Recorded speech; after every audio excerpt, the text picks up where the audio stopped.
Allez. Bah écoutez, merci d'être venu à notre workshop sur le virage numérique en dommages corporels. On va vous présenter donc notre innovation technologique et au niveau et commercial aussi. On est en train de révolutionner l'univers du recours de l'expertise médicale. Donc je me présente, je m'appelle Benjamin Cohen, j'interviens dans le secteur de la santé au capital de 3 sociétés, principalement dans le développement informatique, l'hospitalisation à domicile et à l'issue du Covid et notre implication dans la task force vaccination dans le Val-de-Marne et le développement et l'aide au déploiement de l'outil CIDEP, j'ai décidé de créer une société qui s'appelle donc MediCloud, qui est composée en 4 départements: le développement web, tout ce qui est back-end développement et l'user interface et l'user experience. Et bien sûr, l'intégration de tout type de solutions.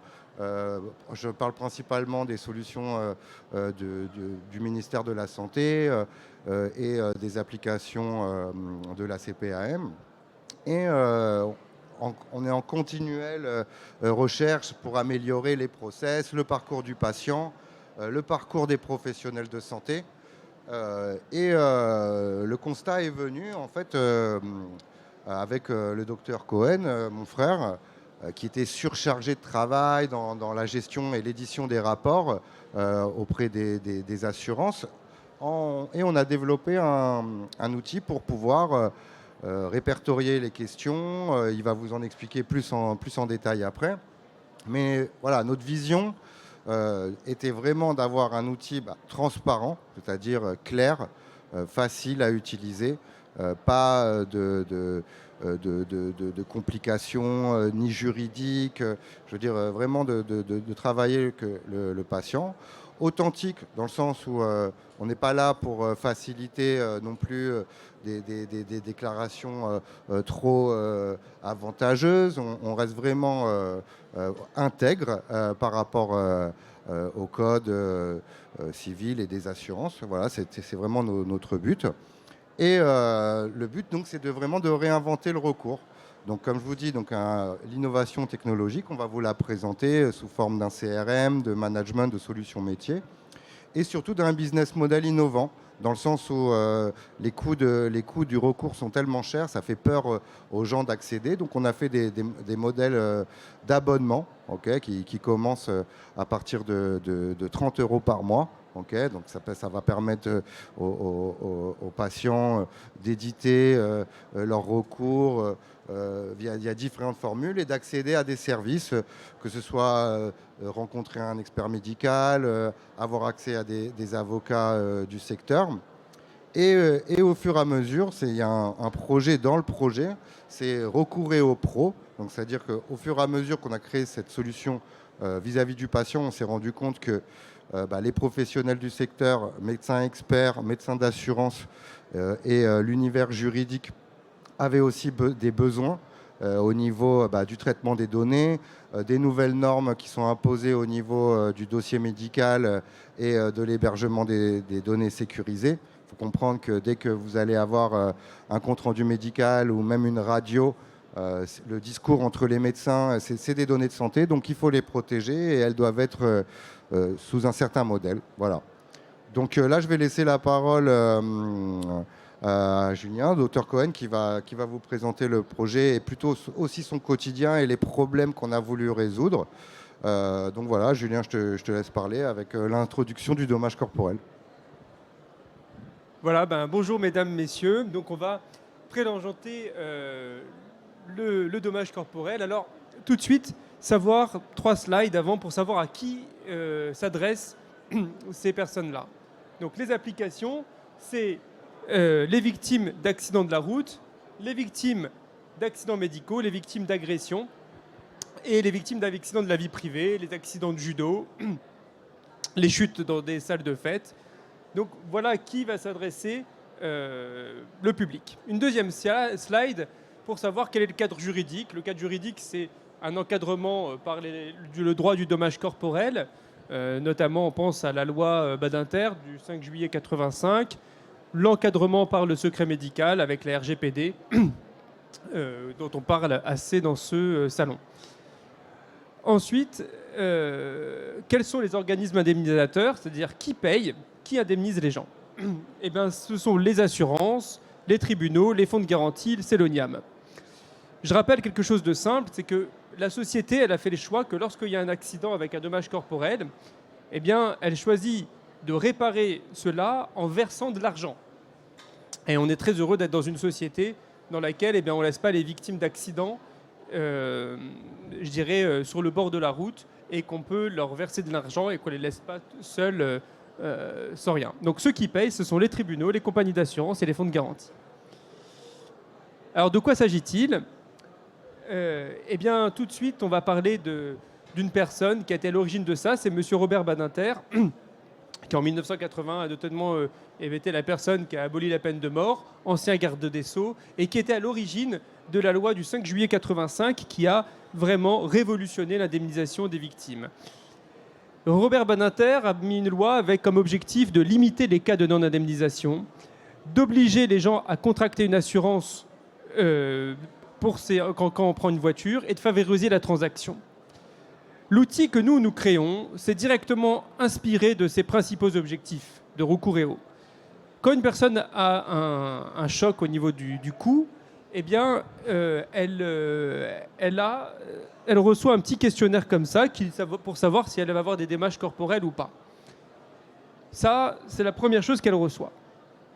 Globalement, il y a 4 profils de victimes. Il y a 4 profils de victimes. Soit il y a des victimes qui vont avoir un accident de la route. Donc, comme je l'ai dit, il y a 4 profils de victimes. Une qui va avoir un accident de la route et qui ne va pas avoir d'expertise médicale. Une victime qui va avoir une expertise médicale faite par le médecin conseil de compagnie d'assurance. Et puis, dans 20% des cas, ces victimes vont pouvoir être accompagnées soit d'un médecin conseil de victimes, soit d'un expert judiciaire. Alors, je me suis permis de parler, on est parti un petit peu vite sur l'histoire de M. Badinter, mais c'est vraiment important. Roucouréo, c'est vraiment un outil où on veut limiter les cas de non-indemnisation et dans lesquels on veut s'occuper des 80% de ces victimes qui ne sont pas indemnisées. Ensuite, donc plusieurs types d'expertise médicale. Le médecin de conseil de compagnie face à la victime. Et puis après, dans d'autres cas, eh bien, la victime peut être assistée d'un médecin conseil. Mais tout ça, ça coûte de l'argent que les victimes n'ont pas spécialement après 12 mois d'inactivité ou 6 mois d'inactivité sans travail. Les victimes, elles n'ont plus assez d'argent pour aller se payer un avocat ou un médecin conseil. Alors, je vous parle d'évaluation des dommages corporels, mais qu'est-ce que c'est ? Ça vient sur une base juridique solide que sont la nomenclature d'un TILAC qui va prendre en compte les préjudices, je dirais, patrimoniaux, professionnels, l'incapacité à travailler, les préjudices extra-patrimoniaux, la douleur que la personne elle a subie, la honte qu'elle a subie, les aspects esthétiques qui ont été modifiés.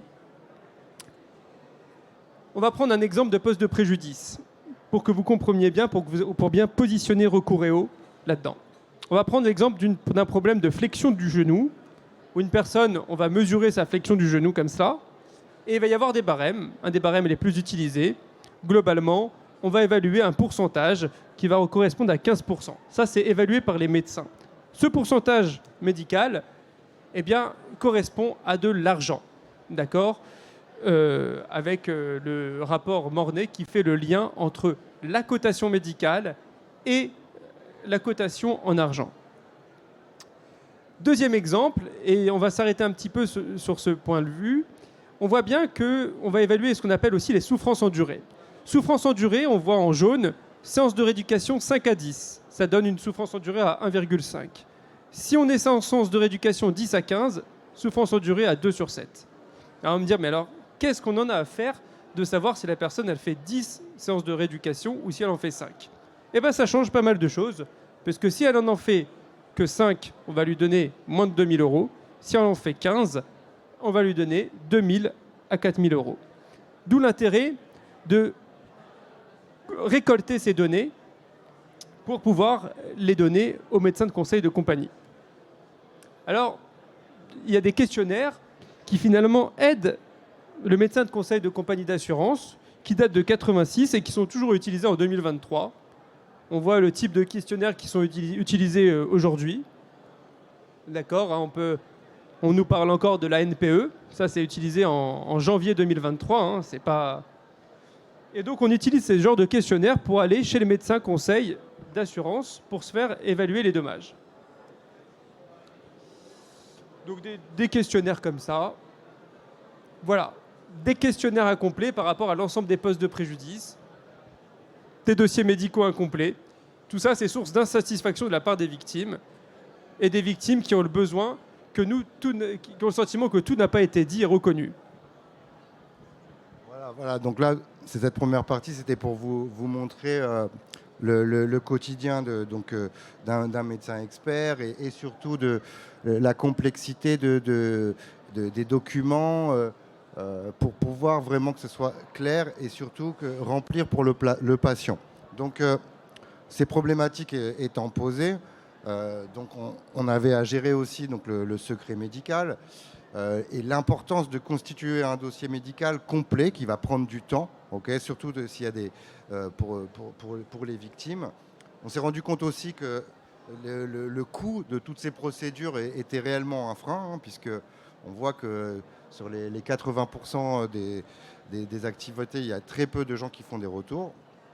Et donc, attention, je voulais vous mettre... Voilà. Et donc, on a mis au point donc les 86 questions qui sont demandées par les assurances sous forme de rapport. Attendez 2 secondes, parce que je voulais vous montrer la slide.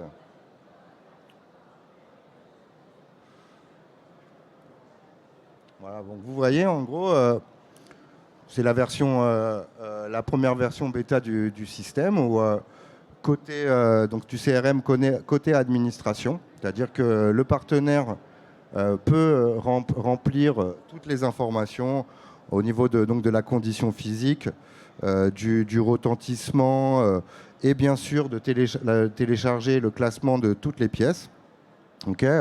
Faut voir que la première version donc, de Rocoreo est déjà fonctionnelle, hein, c'est-à-dire qu'on gère les patients du Dr Cohen de plus en plus via le générateur de rapports.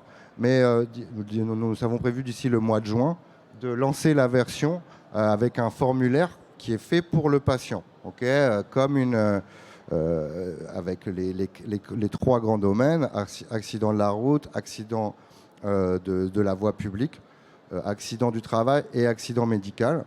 Donc c'est un questionnaire qui va optimiser jusqu'à 500 entrées, c'est-à-dire qu'en fonction des réponses des questions, c'est-à-dire ça va ouvrir à d'autres questions, du genre, dès que le début c'est la date d'hospitalisation. Après, savoir s'il y a eu une chirurgie, ça entraîne forcément un autre type de questionnaire et ça nous permet, nous, d'avoir, entre guillemets, un scoring de chaque dossier et de savoir vers où on va. Donc, en gros, on a aussi la possibilité attendez, hop. Voilà, donc ça c'est la première version du rapport du médecin. Chaque question peut se rapporter directement. On peut revenir en arrière et élaborer le dossier au fur et à mesure. On estime que même si quelqu'un a déjà toutes ces pièces médicales, on est même en train de penser à une option pour scanner les documents. Faut comprendre que même si ici à Made in Tech on est dans le tout numérique, on reste quand même dans un univers où les patients ont des dossiers médicaux qui datent, où il faut prendre en photo, ce genre de choses. Et déjà toute la tâche de numériser ce dossier et de l'organiser, ça va prendre du temps. Donc, dans nos formules, on a une formule do it yourself, c'est-à-dire qui permet aux patients de le faire tout seul. Et on a la formule, je pense qu'on peut monter les formules directement. Voilà, donc je vais vous montrer les formules un peu plus tard. Alors on va repasser à tu voulais quel slide du coup alors? Les victimes, vers la slide 34. 34. Non, vers la slide. Avant, encore avant. Encore avant. Voilà, alors je te repasse le micro. Merci Benjamin. Donc oui, on parle 5 minutes des victimes d'accidents.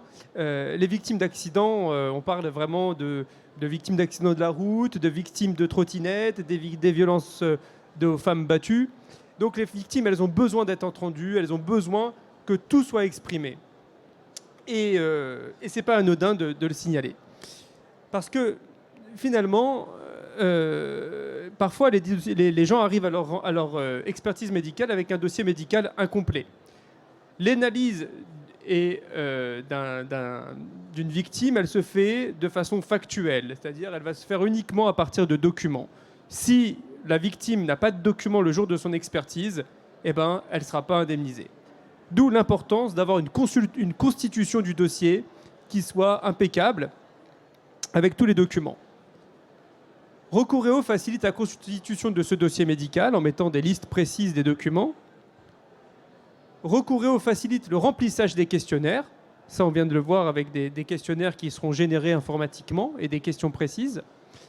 Donc, finalement, Recouréo va permettre des expertises plus complètes, donc un gain pour les victimes, et finalement aussi un gain pour les assurances, parce qu'il va y avoir moins de réclamations, des dossiers mieux gérés. Et si vous voulez, moi, notre vision du dommage corporel, c'est qu'il y a toujours un pourcentage pour les victimes et un pourcentage pour les assurances. Il faut complètement décloisonner. L'assurance emploie des centaines de milliers de personnes et il y a des victimes qui doivent être entendues. Donc, il faudrait faire, comme on fait en Angleterre d'ailleurs, un pourcentage pour les victimes, un pourcentage pour les assurances et gagner du temps. Le temps, c'est de l'argent. C'est pour ça que Recouréo propose toutes ces solutions. On a donc développé des hébergements sécurisés, des questionnaires. On répète, mais les avantages pour la victime, c'est vraiment d'avoir un dossier plus complet, une meilleure indemnisation. Il faut rappeler quand même quelque chose d'évident, c'est-à-dire qu'aujourd'hui, une assurance, elle préfère aller rajouter 500 €, 1500 €, savoir quand est-ce qu'elle va régler son dossier, plutôt que de le faire traîner, et finalement perdre de l'argent. Donc aussi un avantage pour la compagnie d'assurance. Recouréo, plusieurs formules, d'accord, avec une formule en plateforme, do it yourself, une formule où la personne elle peut être assistée par téléphone pour remplir son questionnaire, mais également une possibilité de proposer un accès à des professionnels, d'un médecin conseil de victime et d'un avocat. Bref, un vrai guide dans le processus indemnitaire. Recouréo, c'est aussi une version pour les professionnels avec une mise en commun autour d'une même victime. Alors voilà, je présente quelques slides qu'on a vus pour voir comment ça se déroule, les documents juridiques avec des listes. Là, je présente à peu près à quoi ça ressemble un générateur, c'est-à-dire c'est une question. Ça, c'est des outils qu'on a développés, plusieurs questions. Et puis finalement, il y a d'autres questions sur l'ensemble des postes de préjudice. Et tout cela va générer un rapport sous format Word. Donc ça a déjà été développé. L'objectif de Recouréo, c'est vraiment encadrer, décloisonner et rapprocher. Décloisonner parce que, comme je le répète, nous, on cherche à faire un pourcentage victime, un pourcentage assurance. On n'est pas... l'objectif, c'est d'être intègre, c'est de régler les dossiers au plus vite, c'est de mettre tout ce monde en communication. À mon avis, on est aujourd'hui un peu sur la fin des mails. Tout le monde a sa boîte mail, je dirais, surchargée. Et il faut savoir qu'aujourd'hui, il y a une victime d'accident de la route qui va attendre son indemnisation parce que la gestionnaire d'assurance n'a pas répondu à son mail. Elle va attendre son indemnisation parce que le médecin conseil de victime n'a pas signé son rapport parce qu'il y avait la boîte mail surchargée. Et finalement, et dans tout ça, il y a des avocats qui surenchérissent et surenchérissent pour faire gagner du temps et finalement prendre de plus en plus de pourcentage. Nous, aujourd'hui, on a un système où on propose clairement de décloisonner ce système, d'encadrer et de rapprocher. À mon avis, on a une solution qui est solide, qui est tournée vers autrui et qui va amener de la paix sociale parce que, si vous voulez, les victimes vont se sentir beaucoup plus sereines d'avoir tout dit le jour de leur expertise. C'est une solution économiquement viable vu le volume d'actes à prendre en compte. Et on est avec un système solide sur le plan financier avec les assureurs qui sont derrière. Et un système qui effectivement va permettre une meilleure gestion, une diminution des mails. Voilà, presque cerise sur le gâteau. On pourrait même dire que c'est bon pour la planète. Voilà. Est-ce que vous avez des questions ? Après, je voulais rajouter que aujourd'hui, déjà, on est venu à Made in Tech aussi, bien sûr, pour présenter. Aujourd'hui, c'est un projet qu'on a développé, financé. Comme il vient de la viabilité, elle est faite. Aujourd'hui, on est ici surtout pour augmenter l'écosystème, c'est-à-dire avec les partenaires, on va dire, sociaux, les partenaires, bien sûr, les assurances, mais aussi avoir intégrer au fur et à mesure toutes les applications qui vont pouvoir aider notre projet au niveau légal, au niveau peut-être européen. Voilà. Donc, si vous avez des questions, on va faire une petite... Alors, comment on va se faire connaître aujourd'hui? Je vous dis, donc, on va commencer avec déjà des campagnes B2C, c'est-à-dire directement vers le patient, sur les réseaux sociaux. Nos 3 grands thèmes, c'est réaliser votre recours auprès des assurances. Faut comprendre qu'il y a aussi une grosse part de demande de révision. Il y a jusqu'à 10 ans pour faire rouvrir un dossier, un dossier de recours. Donc, on peut gérer aussi ces demandes-là. Voilà, donc on veut vraiment acquérir les gens directement. Et puisque on veut démocratiser indirectement ce service et créer une façon un peu ludique de remplir son recours avec bien sûr tout ce qui se passe dans l'article AI, ce qui se passe avec ChatGPT. On peut bien sûr penser dans le futur à créer un diagnostic vous voyez, ou un recours déjà en fonction des postes de préjudice selon la personne qui remplit, qui va générer. Donc oui, on ne peut pas imaginer de business model aujourd'hui sans le projeter dans la vie réelle avec les outils informatiques comme ça. Et donc c'est ce qu'on a fait, c'est comme ça qu'on a réfléchi à cette première version. Mais le but est clairement d'automatiser le plus possible ces rapports, que les liens médecins d'assurance, avocats soient aussi optimisés et sur une plateforme sécurisée. On est d'ailleurs, on a vu un partenaire aussi d'entreprise francophone qui aujourd'hui a développé le chat entre médecins. Donc c'est une idée par exemple qu'on pourrait intégrer dans la plateforme, c'est-à-dire que les médecins puissent parler via la plateforme directement et résoudre le cas, que le patient puisse accéder à ces messages. Voilà, tout un environnement avec tous les outils numériques, bien sûr, que le Web 3.0 nous fournit aujourd'hui, quoi. Voilà.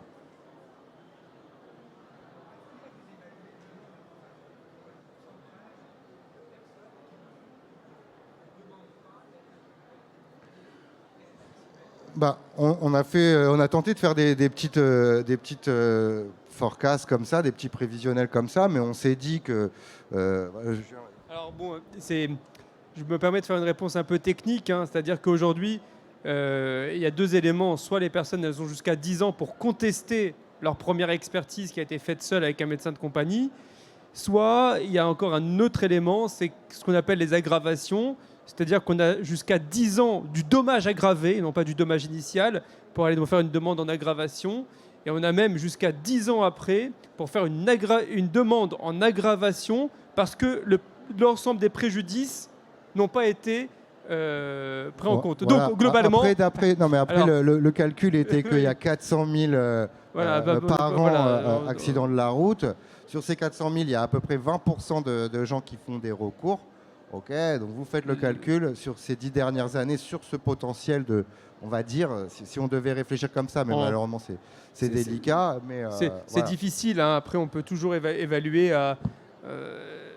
il y a 50 000... Ce qui est certain, c'est qu'il y a en moyenne 50 000 accidents avec dommages corporels au niveau de la route. C'est très difficile, sur 10 ans, ça fait 500 000. Bon, on est sur quand même un volume assez important, quoi. Voilà, mais c'est difficile de donner un chiffre. Mais si on devait donner un chiffre technique, ça serait celui-là. C'est le seul chiffre fiable qu'on ait, c'est en moyenne 50 000 accidents avec dommages corporels par an au niveau routier. Et donc, si on fait sur 10 ans, ça fait en moyenne 500 000 accidents. Voilà. Et il y a les autres, il y a le cas des accidents de travail, de l'accident de la route au travail. Vous voyez, il y a voilà. Après, on rentre sur des. Il y a les agressions, malheureusement. Voilà. Écoutez, si vous avez d'autres questions, on a prévu une petite call action sur notre stand en face, donc vous êtes les bienvenus. Voilà.